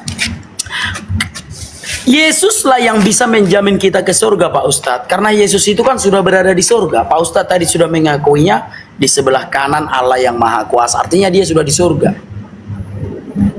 Muhammad mau membawa kita ke surga. Muhammad aja masih di kuburan. Sudah kubilang tadi, Pak Ustadz. Nanti pada hari kiamat, Muhammad itu kan dibangkitkan dari kuburan, ditimbang di Siratal Muntaha. Kalau amalnya lebih banyak, kalau sempatlah dosa Muhammad ternyata lebih banyak daripada amalnya, jatuh ke neraka itu. Makanya Muhammad kan pernah menyerah. Di surat berapa itu ya? Muhammad kan pernah menyerah. Akhirnya Muhammad berkata, setiap orang akan mendatanginya, katanya. Nggak bisa lagi dia membela dirinya. Muhammad mengatakan kalau dirinya itu akan ke surga, tapi kelakuannya, kelakuan penghuni neraka. Maka akhirnya Muhammad menyerah di dalam surah Maryam itu. Maka Allah berfirman, setiap orang akan mendatanginya, tanpa terkecuali akan mendatanginya. Itu kan karena Muhammad sudah menyerah. Tidak bisa lagi membela diri. Seperti abang inilah mengatakan, Muhammad masuk surga. Bagaimana mungkin masuk surga yang mengawini istri orang? Bagaimana mungkin masuk surga yang mengawini anak umur 6 tahun? Bagaimana masuk surga yang mengawini menantunya? Kayak mana membela itu? Itu. Jadi itu aja jawab Pak Ustadz dulu. Kalau laki-laki dapat perawan, perempuan dapatnya apa gitu? Sekali lagi ya, kalau laki-laki dapat perawan, perempuan dapatnya apa? Gitu. Coba silakan. Oke, saya akan jelaskan dulu ya, Bapak Ibu semuanya. Wih, kalah tipis ya sama Rudi. Oke, bentar kita tunggu waktu. Baik, Bapak Ibu semuanya, dari pertanyaan dia, perempuan dapat apa di sorga? Coba kau tanya perempuan Muslim, Ruth. Apa kata mereka? Ngapain kami susah-susah layani suami kami? Udah capek-capek di dunia layani suami, di surga mau dilayani lagi. Malas, kata istri-istri. Gitu Ruth jawaban mereka. Kau coba tanya para perempuan, ngapain kata perempuan melayani suami lagi di surga? Di dunia udah dilayani seumur hidup, di surga minta dilayani pula. Enak kali laki-laki ini, kata perempuan. Lebih baik, kata perempuan, aku lihat keindahan surga, bagaimana jalan-jalan di surga, terus melihat wajah Allah, itu adalah keutamaan di dalam surga. Itu mereka asiknya, Ruth ya. Jadi perempuan tersebut menjadi ratu dari para bidadari-bidadarinya. Jadi seperti itu. Bidadari, kau aja layani suamiku, ngapain aku sudah layani dia di surga? Lebih baik aku jalan-jalan lihat wajah Allah. Quran surah Al-Qiyamah ayat 23 ya. Tuh datanya Quran surah Al-Qiyamah ayat 23 ya. Jadi di situ keutamaan dari penghuni surga melihat zat Allah gitu ya. Nah, maka dari itu para istri yang jadi ratu para bidadari ya, para bidadari, ngapain kata istri, aku layani suamiku pula di surga. Lebih aku jalan-jalan di surga indah, lihat Allah ya. Ngapain kata para istri, sudah capek-capek di dunia dilayani, di surga minta layani pula. Kayak gitu Ruth ya. Nah, itu bagi perempuan Ruth. Nah, terus gini Ruth ya, kalau permasalahan masalah istri ya, istri itu sudah dijanjikan oleh Yesus yang kusampaikan tadi. Kalau kamu tidak mengimani LAI, maka silahkan kau protes LAI gitu. LAI, kenapa ini dihilangkan kosakata istrinya, diganti dengan ladang? Padahal teks Yunaninya ada tuh kata istri, teks dari Inggrisnya ada tuh kata istri. Nah, jadi saya tidak asumsi. Di situ Yesus menjanjikan masalah selangkangan dan janjikan 100 istri sesuai dengan teks aslinya ya, sesuai dengan manuskripnya gitu. Silahkan kau buka di Kodeks Sinaiticus pun juga ada. Di situ dikatakan oleh Yesus dia menjanjikan 100 istri. Nah, jadi seperti itu Ruth. Nah, berkaitan tentang masalah Nabi kami ya, kau putar-putar sepertinya kehabisan argumen kurasa. Kenapa? Kau ulang-ulang pula Nabi Muhammad katanya belum masuk surga. Tadi udah ku jawab pakai Quran ya. Pakai Quran, Nabi Muhammad itu hidup di sisi Tuhannya. Terus ya, Nabi Muhammad itu pemegang kunci surga. Terus juga ku bilang ya, ya, ku bilang Nabi Muhammad itu ya, Nabi Muhammad itu pemberi syafaat untuk masuk surga karena dia yang pegang kuncinya. Ya, bukan kami mendoakan Nabi Muhammad, kami itu bersolawat doang gitu ya, untuk kami juga mendapatkan syafaat gitu. Allahumma sholli ala sayyidina Muhammad ya. Jadi seperti itu, Ruth. Kau nggak bisa bantah gitu. Di mana datanya? Di mana datanya? Nabi Muhammad masuk neraka? Nggak bakalan ada. Di mana datanya? Nabi Muhammad itu berdosa? Kagak bakalan ada. Ya, kagak bakalan ada. Ya, jadi seperti itu, Ruth ya. Aku memang sih ya, kalau permasalahan masalah surga Islam ya aku akui aja, aku imani apa yang ada di Al-Quran itu semuanya keseluruhan ku imani. Bahkan kalau kulihat di dalam Quran surah Al-Waqiah itu banyak buah-buah di situ ya, buah-buah yang disediakan bagi penghuni surga, daripada di surganya ada perang naga. Macam mana kayak gitu? Coba dah kalian pikir dan kalian pilih. Kalian maunya di surga itu ada bidadari kah? Ada surga, ada yang empuk-empuk gitu kasurnya, daripada di surga ada pesundal, pemungut cukai, ya, terus juga di surganya ada perang naga. Waduh, itu kalian pilih mana dah kalau kayak gitu? Silakan penonton yang pilih dah, bukan saya gitu ya. Apakah kalian mau di surga itu ada bidadari yang indah-indah, kasur yang empuk, buah-buahan, makan makanan, atau ada yang perang naga, ada pesundal dan pemungut cukai? Itu yang mana tuh? Silahkan dah kalian pilih dah kalau kayak gitu dah. Ya, pilih antara dua, kira-kira enak yang mana kayak gitu. Nah, itu data-data yang saya lampirkan kepada kawan-kawan kita yang Kristen ya, Bapak Ibu semuanya. Jadi saya hanya menyampaikan bagaimana surga di dalam umat Islam. Ada yang pilih perang naga pula. Dasar ini menonton tempat saya ini. Oke, Rod, mungkin 2 kali lagi ya, silakan. Jujur ya, aku anggap aja ini sebuah lawak-lawakan saja ya, sebuah hiburan saja. Kalau aku disuruh memilih, aku nggak mau surga yang ada selangkangan itu, Pak, karena surga itu kudus. Surga yang kudus itu mana ada memeca-meca perawan seperti itu. Tapi ya sudahlah, kalau bolak-balik pun nggak enak kan. Ya silakanlah, nikmatilah surgamu itu. Tapi kawan-kawan, tapi mau kemana kita bilang ya itu ajaran agama. Udah banyak korban gara-gara ini. Kau ledakkan bom di sana, nanti kau dapat bidadari, diledakkannya. Udah banyak korban gara-gara ini. Tapi ya sudahlah, silakan kalian menjadi korban saja sudah.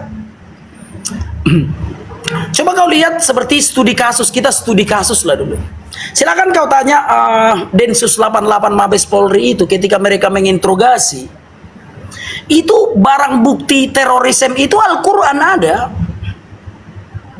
Jadi sebenarnya udah banyak korban gara-gara ini. Tapi ya sudahlah, kalau kalian mau, ya aku menjelaskan aja, menjelaskan kebenaran aja ya, supaya kalian tidak menjadi korban. Sama seperti di pesantren-pesantren itu. Berapa banyak santri yang jadi korban gara-gara ini, iming-iming seperti ini. Oknum, memang benar oknum. Tapi ya memang Pak Ustadz mengakui di surga itu memeca perawan. Paham ya? Nah, soal syafaat dari Nabi Muhammad, di Madura itu ada korban itu, istrinya dikasih sama Habib. Korban juga gara-gara syafaat ini. Jadi sebenarnya kawan-kawan, ini udah memakan banyak korban, sadarlah kita. Ada itu di Madura, dikasihnya istrinya sama keturunan Nabi Muhammad. Ya itu alasannya, supaya mendapat syafaat masuk surga. Tapi kalau kalian masih belum melek matanya terhadap korban yang sudah banyak ini, ya sudahlah, nikmati aja lah. Kalau kami orang Kristen masih waras. Yang bisa menyelamatkan kita Tuhan itu sendiri, bukan Nabi. Nabi Musa tidak bisa menyelamatkan kita. Harus Tuhan itu sendirilah yang bisa menyelamatkan kita. Maka kalau ada pun yang mengaku keturunan Paulus, kami usir. Nabi tidak bisa membawa kami ke surga. Itu fakta yang kusampaikan. Tapi ya sudahlah. Kalau kawan-kawan menganggap ini adalah suatu kebenaran, silakan saja. Tentang perang naga. Dulu terjadi peperangan di surga antara iblis dan malaikat Tuhan. Itu dulu terjadi. Sekarang tidak ada lagi naga itu, tidak di surga itu lagi. Naga itu iblis. Iblis itu tidak berada di surga lagi. Udah disimpan di dalam goa. Makanya aku curiga entah inilah yang bertemu dengan Muhammad itu di dalam goa itu, kan Muhammad kan masuk ke dalam goa. bertemu dengan malaikat di dalam goa itu. Ya ini malaikat yang udah dibuang ke bumi yang disimpan di dalam goa itu. Makanya kalau kita lihat di dalam Sahih Bukhari 3 kan namus itu. Nggak ada yang menghujat, nggak ada yang menghujat. Memang di situ tertulis namus. Memang terbukti Muhammad masuk ke dalam goa itu, bertemu dengan malaikat yang di dalam goa itu. Itulah naga itu yang diusir dari surga, yang dilemparkan ke bumi, yang disimpan di dalam goa. 2 Petrus 2 ayat 4. Sebab jikalau Allah tidak menyayangkan malaikat-malaikat yang berbuat dosa, lalu melemparkannya ke dalam neraka, dengan demikian menyerahkannya ke dalam goa-goa yang gelap untuk menyimpan mereka sampai hari penghakiman. Itulah naga itu, malaikat-malaikat yang berdosa yang disimpan dalam goa itu. Takutnya ini yang bertemu dengan Muhammad. Gitu loh. Nah, berikutnya yang kujawab itu perang naga. Istri, 100 istri. Sudahlah Pak Ustadz. Terserah Pak Ustadz aja lah. Kalau Pak Ustadz mengatakan Yesus menjanjikan kami 100 istri surga, ya sudahlah. Kami orang Kristen tidak mengimani itu. Itu iman kami loh. Di surga itu nggak ada kawin-mawin. Itu perkataan Yesus di dalam Matius 22 ayat 19 itu Pak Ustadz.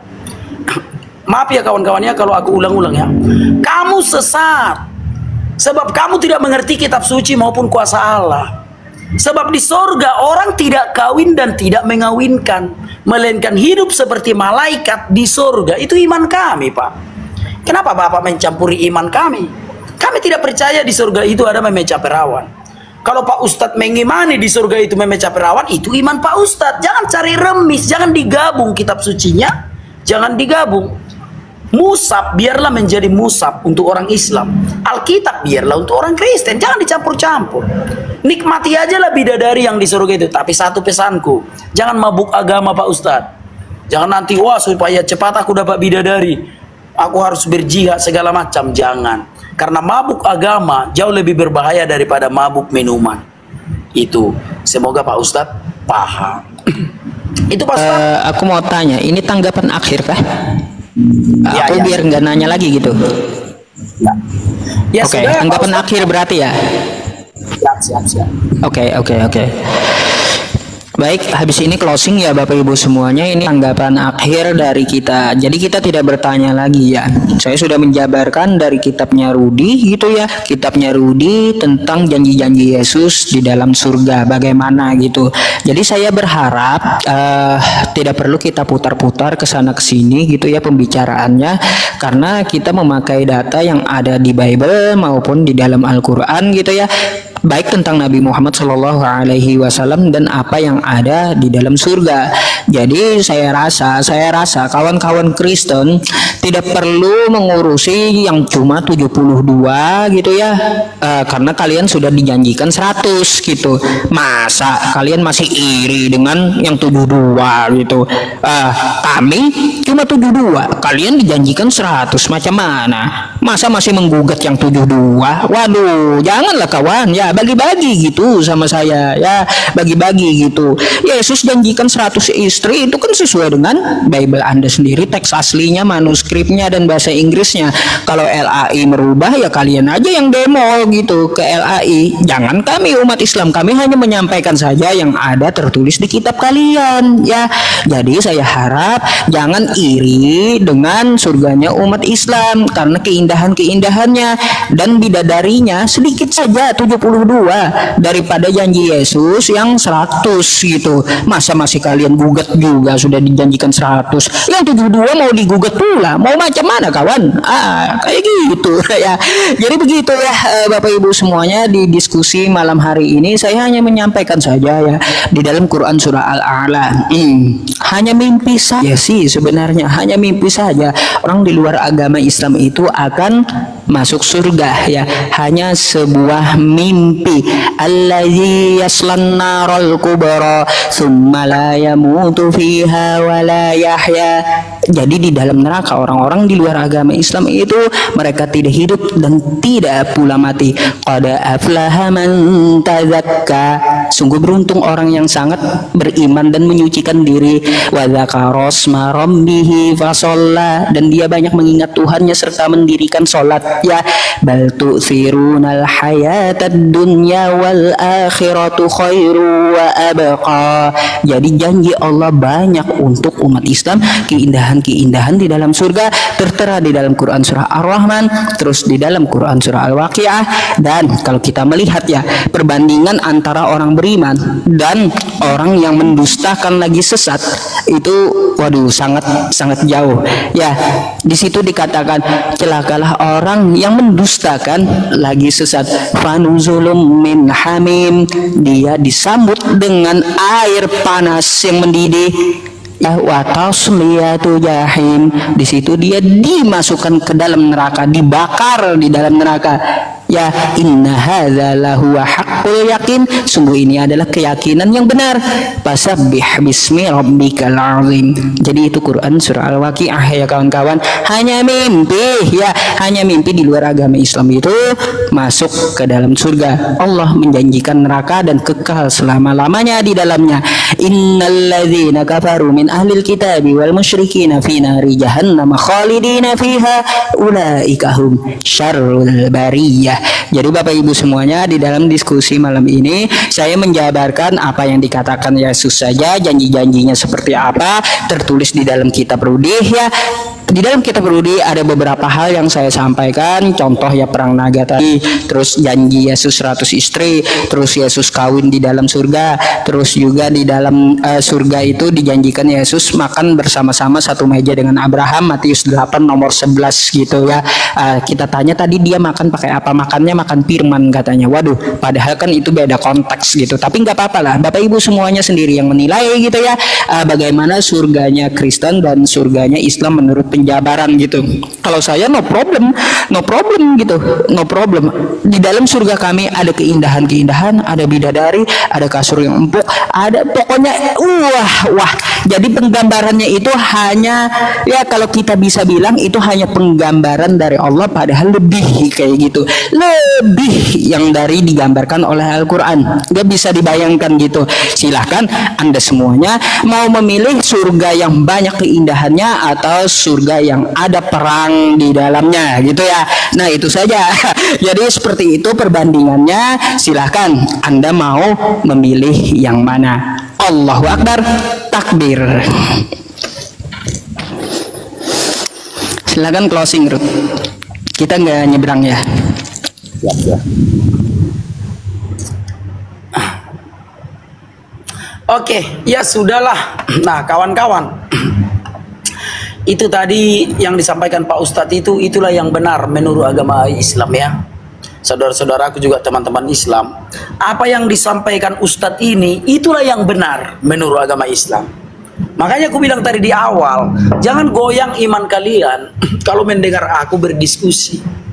Kalau di dalam agama Kristen, jangan pernah harap ada ajaran selangkangan, enggak ada itu. Dalam hal contoh 100 istri, sudah. Nah, di situ tidak ada istri, tapi itu pun kan di bumi, bukan di surga. Kalau masalah surga, Tuhan Yesus berkata bahwa kita itu hidup seperti malaikat. Contoh gini, Pak Ustadz menawarkan sama aku bidadari, ambillah sama Pak Ustadz itu, ambil kau itu bidadari itu. Karena aku tahu surga itu kudus. Itu. Nah sekarang aku akan membacakan kepada kawan-kawan satu ayat Alkitab supaya kalian bisa membedakan. Yeremia 3 ayat 2. Layangkanlah matamu ke bukit-bukit gundul dan lihatlah, di manakah engkau tidak pernah ditiduri. Di pinggir-pinggir jalan engkau duduk menantikan kekasih, seperti seorang Arab di padang gurun. Engkau telah mencemarkan negeri dengan jinahmu dan dengan kejahatanmu. Waspada kawan-kawan terhadap Arab dari padang gurun ini. Waspada. Teman-teman Kristen, waspada kalian. Itu Yeremia 3 ayat kitab suci loh yang ngomong. Gak jauh-jauh dari pencabulan. Sekali lagi ya, layangkanlah matamu kepada bukit-bukit gundul dan lihatlah, di manakah engkau tidak pernah ditiduri. Di pinggir-pinggir jalan engkau duduk menantikan kekasih, seperti seorang Arab di padang gurun. engkau telah mencemarkan negeri dengan jinahmu dan dengan kejahatanmu. Pendeta nggak berani membaca ayat ini. Nggak ada pendeta saat ada mungkin, tapi sembunyi-sembunyi. Kalau aku memang nggak ada lagi kutakuti hidup ini. Baca itu Yeremia 3 ayat 2. Jelas loh. Kalau seorang Arab di padang gurun itu ahli cabul. Maka tak heran di surga pun dijanjikan 100 istri tadi. Berapa tadi Pak Ustaz bilang? 100 istri. Ya karena memang Alkitab sudah menuliskan bahwa dia cabul. Yang 100 malaikat gitu ya. Sekali lagi, hanya itu. Dalam closing ini hanya ayat itu yang kubaca. Yeremia 3 ayat 2. Layangkanlah matamu ke bukit-bukit gundul. Teman-teman ketik semua Yeremia 3 ayat 2. Semua ketik di kolom komentar. Supaya jangan dikira aku menghujat. Layangkanlah matamu ke bukit-bukit gundul dan lihatlah. Di manakah engkau tidak pernah ditiduri? Di pinggir-pinggir jalan engkau duduk menantikan kekasih, seperti seorang Arab di padang gurun. Engkau telah mencemarkan negeri dengan jinahmu dan dengan kejahatanmu. Tak terima demo LAI. Ya, aku hanya membaca kitab suci yang diterjemahkan Lembaga Alkitab Indonesia. Jadi supaya kita waspada dengan Arab ini, memang cabul. Kayak mana lah di surga 100 istri. Di Matius berapa tadi itu? Nah sementara kawan-kawan di surga itu kudus. Nggak ada soal selangkangan di surga, yang nggak ada. Makanya orang Kristen tidak pernah korban oleh selangkangan, nggak pernah itu. Semoga kawan-kawan paham. Akhir kata aku ucapkan, emenista betul mah perlinggoman di dekena mokmok. Debatama nomor tua horas meta di paroro. Di pasu-pasu akah na taula. Tulubang masa tua tu sanggar maaporik. Gabe nani ula sinur na pinahan. Ditupayo puta na mertua debata. Mari dete tuata Tuhan Yesus Kristus.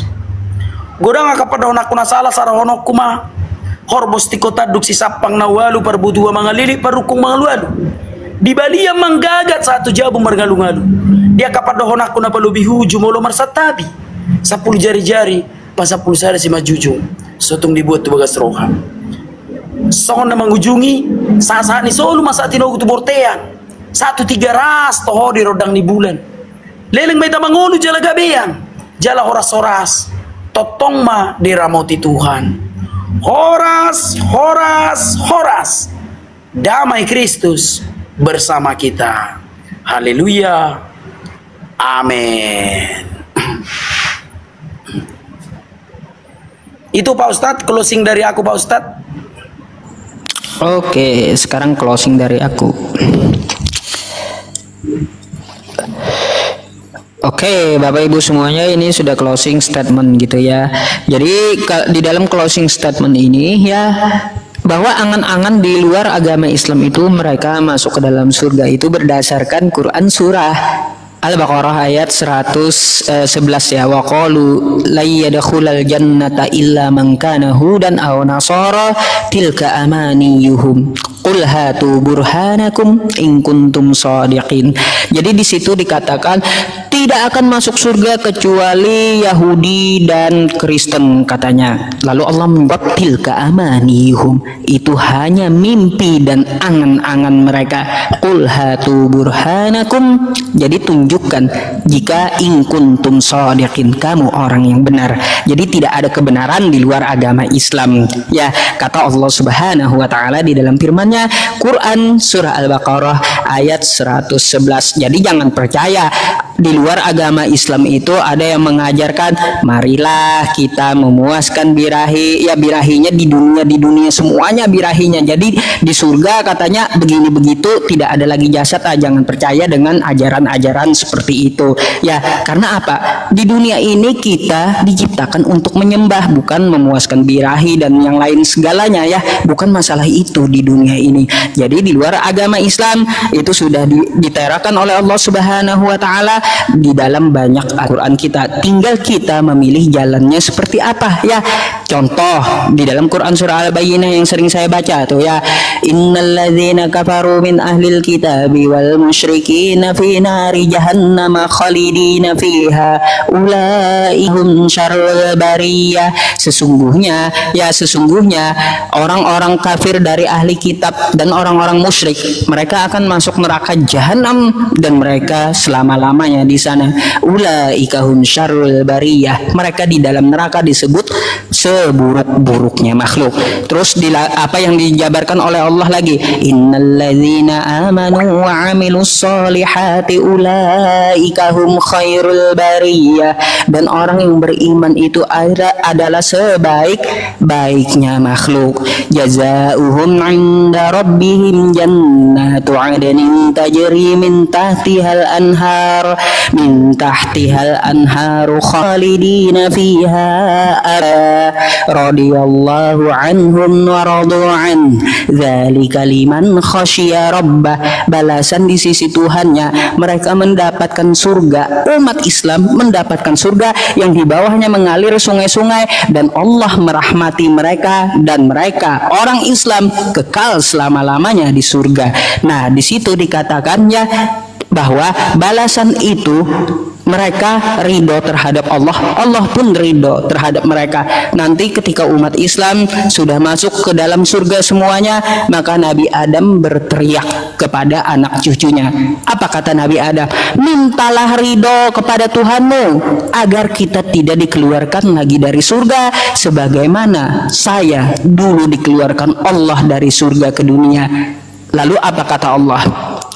Di situ radhiyallahu anhum wa radu an, Allah meridhoi dan menempatkan Islam di dalam surga. Itulah dzalika liman khasyiya rabbah, balasan bagi umat Islam yang takut kepada Tuhannya. Allahu Akbar. Itulah janji dari Allah Subhanahu wa taala untuk umat Islam, untuk umat yang beriman. Jadi ya Bapak Ibu semuanya, kalau kita melihat ya apa yang sudah dijanjikan oleh Allah Subhanahu wa taala, Allah sudah katakan bahwa itu adalah keyakinan yang benar. Tidak ada di luar agama Islam akan masuk surga kecuali orang zaman dahulu yang mengikuti Nabi Musa di zamannya, yang mengikuti Nabi Isa di zamannya, dan yang sekarang mengikuti Nabi Muhammad Shallallahu Alaihi Wasallam. Dan apabila tidak mengikuti Nabi Muhammad Shallallahu Alaihi Wasallam pengen masuk surga, maka kata Allah, tilka amaniyuhum, itu hanya angan-angan mereka, angan-angan mereka ya. Jadi sekali lagi, di dunia ini kita diciptakan untuk menyembah Allah, bukan untuk urusan puaskanlah ini itu, kagak ya. Jadi tidak ada agama selain agama Islam. Kalau dia memilih agama selain agama Islam, wa may yabtaghi ghairal islami dina fala yuqbala min wa huwa fil akhirati minal khasirin. Barang siapa memilih agama selain agama Islam, maka dia akan rugi dan dia tidak akan diterima darinya oleh Allah Subhanahu wa taala di akhirat nanti. Terima kasih. Mungkin itu saja diskusi kita malam ini ya Bapak Ibu semuanya, dan itulah apa yang saya sampaikan. Allahu Akbar.